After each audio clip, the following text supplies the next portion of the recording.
ফিলিস্তিনের সাথে ইসরায়েলের যুদ্ধ, দ্বিতীয় ধাপে লেবাননে ইসরায়েলের যে অভিযান, তৃতীয় ধাপে ইয়েমেনে ইসরায়েলের যে অভিযান, এই সকল কিছু থেকে একটা মেসেজ দেওয়া হচ্ছে রাশিয়ার প্রেসিডেন্ট ভ্লাদিমির পুতিনকে যে আমরা পশ্চিমারা চাইলে কি করতে পারি, পুতিন তুমি দেখে নাও।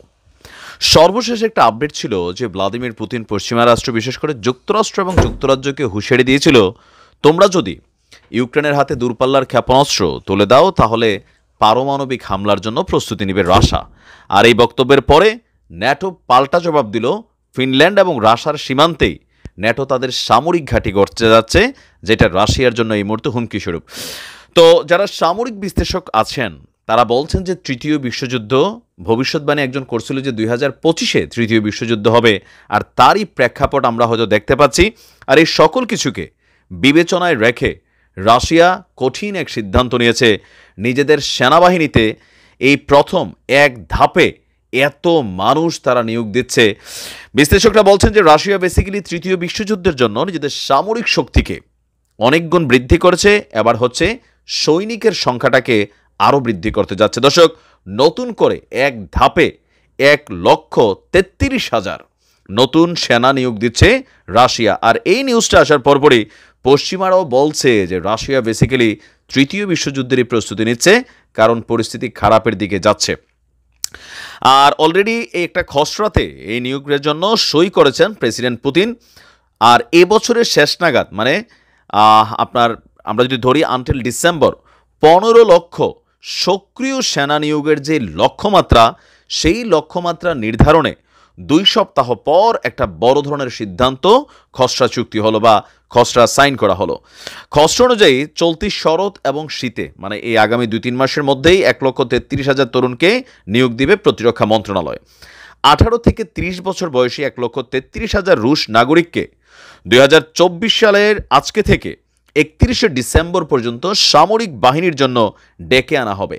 সেই সঙ্গে আগের মেয়াদে বাধ্যতামূলক সামরিক পরিষেবায় দায়িত্ব পালনকারী সৈন্যদের অব্যাহতি দেওয়ারও আদেশ দেওয়া হয়েছে। তার মানে এখন যারা রাশিয়া ইউক্রেন যুদ্ধের জন্য এখানে যুদ্ধের মানে বাধ্যতামূলক অনেককে যুদ্ধে আনা হয়েছিল, তাদেরকে অব্যাহতি দেওয়া হবে।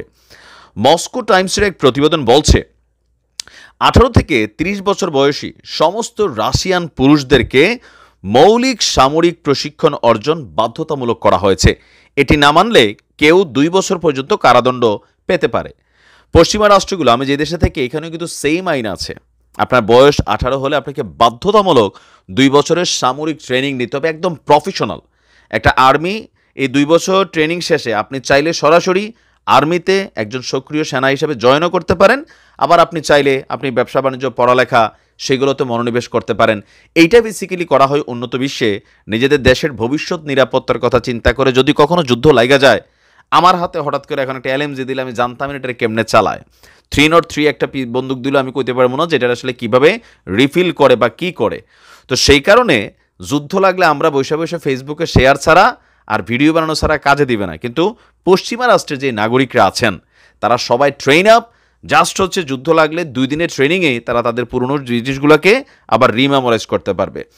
রাশিয়ার আইন অনুযায়ী এই মৌলিক প্রশিক্ষণ, মানে বাধ্যতামূলক এই 2 বছরের প্রশিক্ষণ শেষ করার পর 4 মাস যুদ্ধক্ষেত্রে তাদের মোতায়েন করা হয়, যেন প্র্যাকটিক্যালি একদম শিখে আসে। তবে নতুন নিয়োগ হলে তাদের যুদ্ধক্ষেত্রে নাও পাঠানো হতে পারে, বা এখন আপনার তৃতীয় বিশ্বযুদ্ধকে মাথায় রেখে এই বিশাল বাহিনী ক্রিয়েট করা হচ্ছে। এটা যদি হয়, সম্ভবত ওয়ার্ল্ডের 4th লার্জেস্ট আর্মি রাশিয়ার হতে যাচ্ছে। কারণ মার্কিন যুক্তরাষ্ট্র, ভারত, চীন, তাদের কিন্তু সেনাবাহিনীতে হিউজ সংখ্যক একটা সেনা সদস্য আছে। আর রাশিয়া এখন এই নিয়োগের ফলে একটা বিশাল অবস্থানে যাবে। তা আপনি কি মনে করছেন যে তৃতীয় বিশ্বযুদ্ধ কি আসীন হয়েই গেল? পরিস্থিতি খারাপের দিকে যাচ্ছে। ভালো থাকুন। আসসালামু আলাইকুম।